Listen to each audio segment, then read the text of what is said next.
With the Galaxy Z Flip 4, it seems that Samsung's foldables are starting to mature. We're no longer seeing big iterations year over year, instead small changes. And that's a good thing in many ways, but many people still haven't switched over to foldables because of all the compromises. So I'm here to ask what compromises. And in order to prove it, I've been using the Galaxy Z Flip 4 as a normal phone for the last 2 months. I have yet to fold it, and this will be the first time. This is InnoIso, and this is the Galaxy Z Flip 4 review. Let's start out with the first compromise that everybody talks about, the durability. This phone is technically, when unfolded, less durable than your normal smartphone. It doesn't have Gorilla Glass 4 or 5 or whatever on the front panel, which means technically the screen is susceptible to break. I know that all too well. But in this last 2 months, I've kept it unfolded in my pocket, next to keys, next to other phones, and there hasn't been a single scratch or dent on the inner display. Technically, because it is a softer display, it is less likely to scratch, whereas it is more likely to technically break because the glass layer is very, very thin.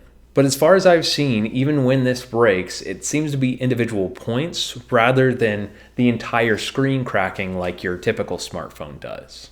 In addition, because this phone has a very, very thick metal frame around everything that actually sticks out above the screen itself, it's less likely that you're going to drop this on the screen and more likely that you're going to hit the metal frame, which is probably going to be okay. Now, there have been a number of YouTubers that have had unfortunate accidents with their Galaxy Z Flips over the years, and as a small electronics store owner, I've seen a lot of Z Flips on eBay, specifically with cracked screens in the middle. I've seen this more with older Z Flips, and who knows whether Samsung can continue to improve the durability over older models, but generally, I've seen just as many cracked phone screens of regular phones as I have for Z Flips.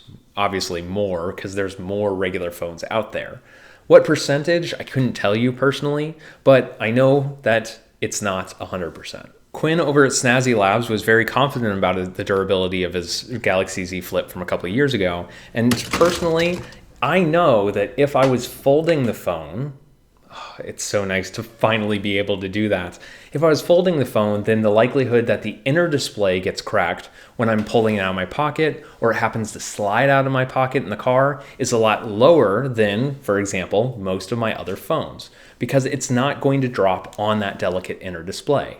Instead, it's going to drop on the frame or one of the two glass panels. The next compromise that I've seen people talking about with the Galaxy Z Flip is the weird aspect ratio, which this is a very, very tall aspect ratio, but notably this phone is a lot thinner or less wide than a lot of other smartphones on the market. That's good in some ways, bad in others.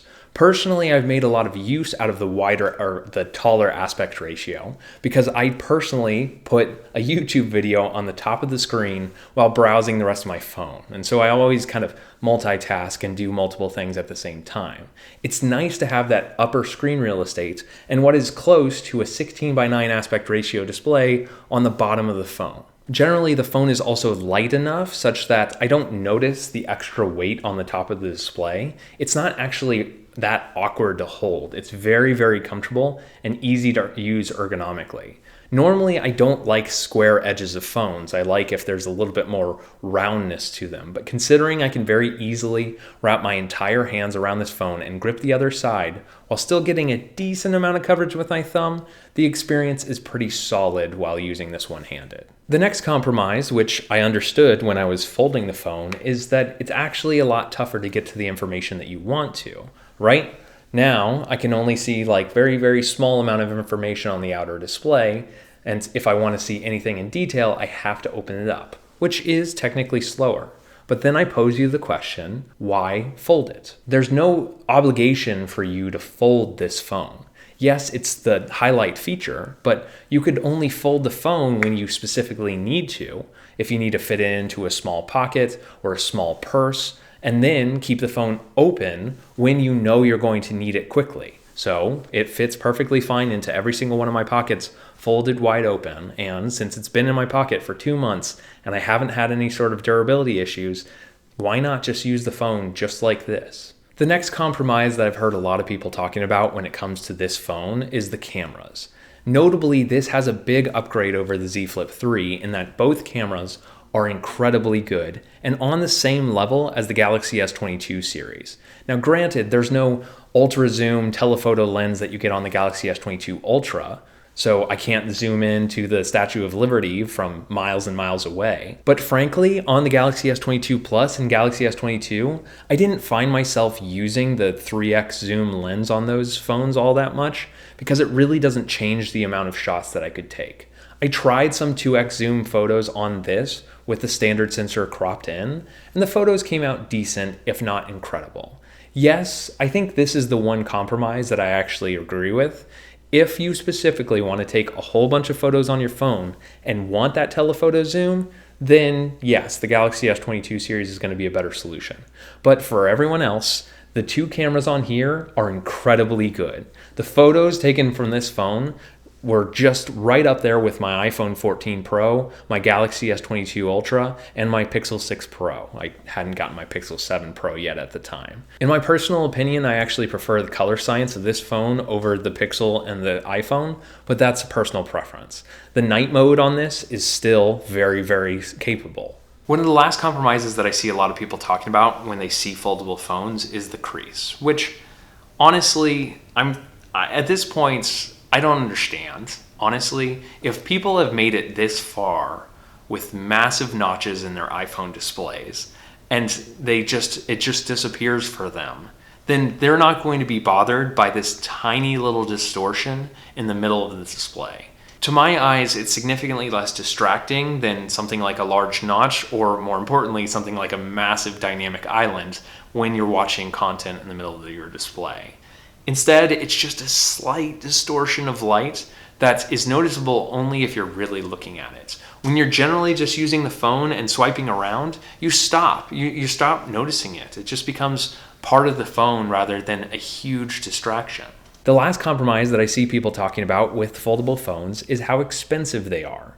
At $1,000, then yeah, this being costing as much as an iPhone 14 Pro seems to be a little bit steep.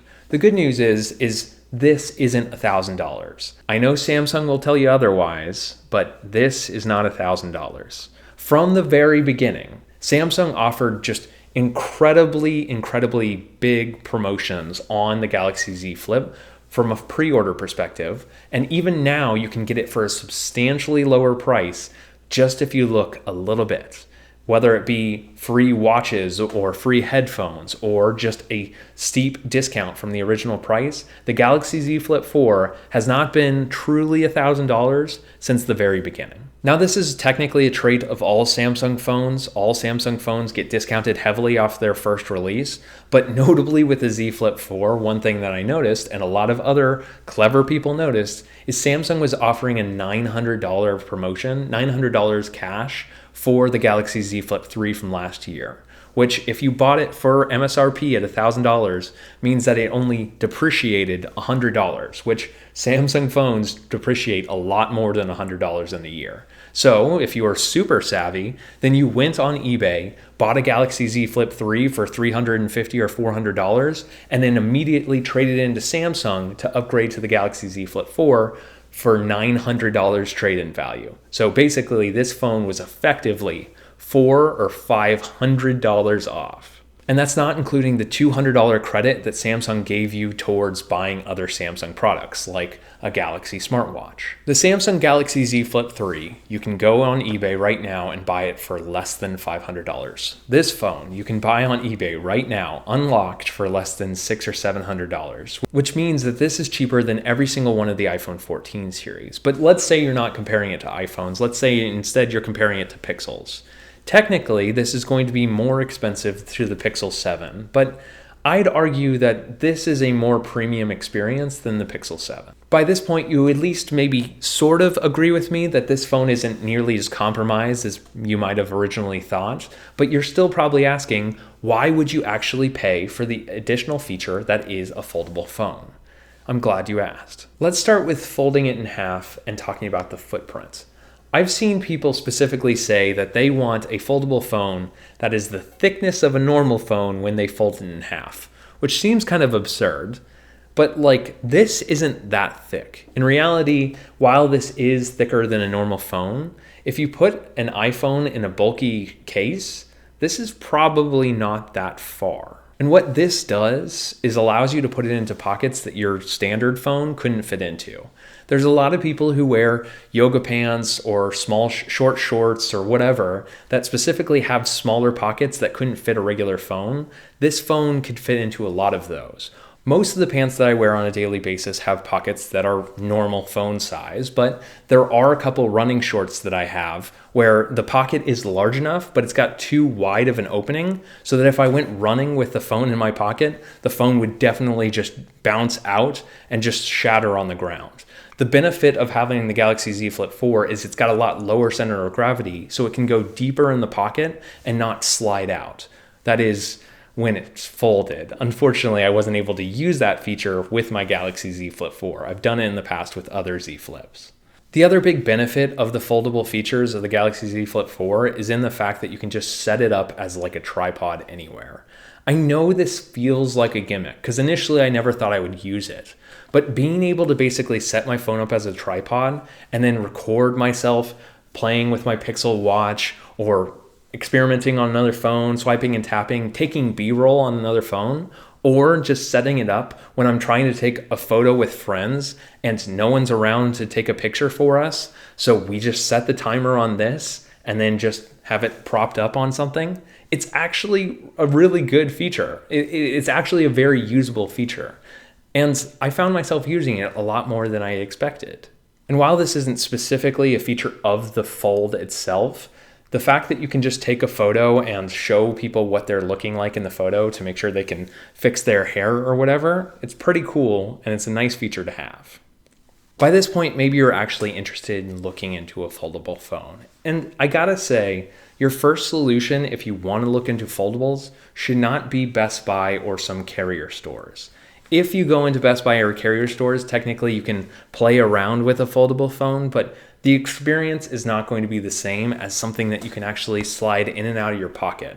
Oh, speaking of which, the last feature that's absolutely incredible with a foldable phone is just the novelty. And I know it seems stupid, but being able to just fold your phone closed and feel like you're done with it, and then just slide it into your pocket and fold it out when you take it out, it's a nice, novel feature that makes you feel like you're actually on the cutting edge of technology.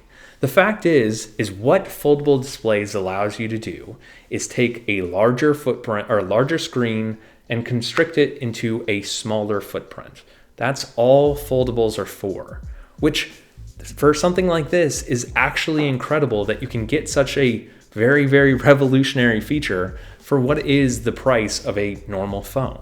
Now, before we wrap up, I want to just note that the Galaxy Z Flip 4 is actually a pretty substantial improvement over the Galaxy Z Flip 3, even if it doesn't really look the part. The camera was substantially improved, I got better battery life, and all in, the experience was solid. It was not my favorite Galaxy Z Flip that I've ever used at the time, because I still don't really love the kind of metallic edges of it, but honestly, I can easily get over that for just how incredible this phone is. Now, will this phone stay in my pocket for the future? No, because unfortunately, despite the foldable features of the Galaxy Z Flip 4, it doesn't actually offer anything incremental for me when I can already use the Galaxy Z Fold and something like the Galaxy S22 Ultra, which has a ultra zoom lens, which is pretty awesome. Those reviews are coming out soon, so if you are interested in any of my Samsung reviews, be sure to check out this playlist right here. If I were to rank the Galaxy Z Flip 4 in pure experience relative to other smartphones that I've used this year, I'd rank it above the iPhone 14 Pro, above the Pixel 7 Pro, above the Galaxy S22 Plus and Galaxy S22, and just below the Galaxy S22 Ultra and the Galaxy Z Fold 4. Otherwise, it is an incredibly great phone, and it's awesome if you're wanting to get into foldables, and it's really reasonably priced to do just that. Thank you for watching InnoIso. I hope you liked this review of the Galaxy Z Flip 4. If you did, be sure to let me know in the comments, check out some of my other videos, and get subscribed. Thanks for watching, and I'll see you in the next one. See ya.